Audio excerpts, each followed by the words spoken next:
I was born in Magnolia, Arkansas, and I was born to parents who were not married, but my mother died, as a matter of fact. So my father's mother took me at 4 years old.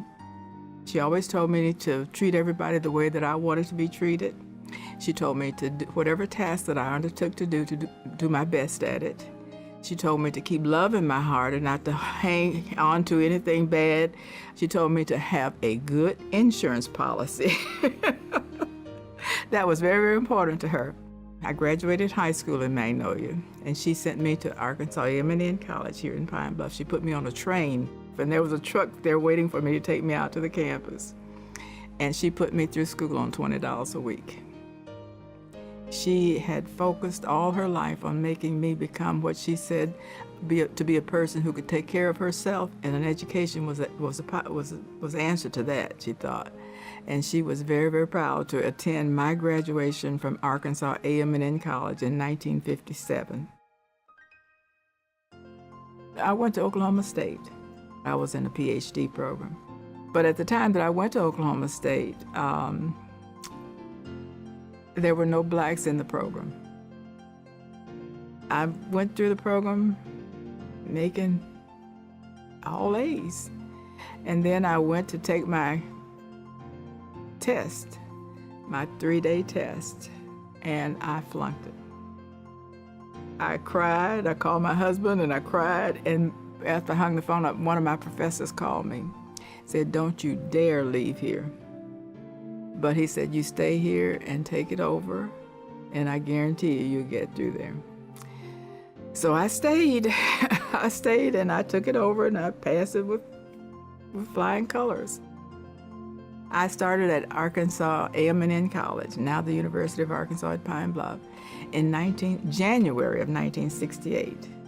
And I taught English. I taught 5 classes, probably most times 5 different classes, which meant 5 different preparations.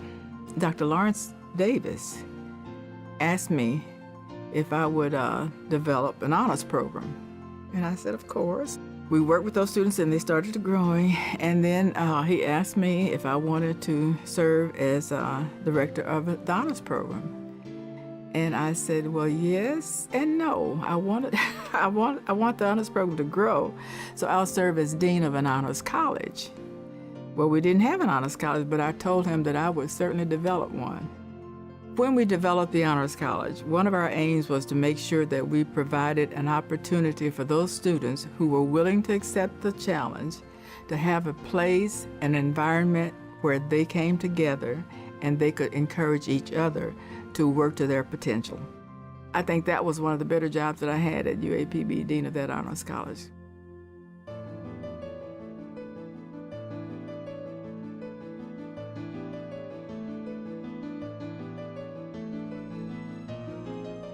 I was at the university for 43 years.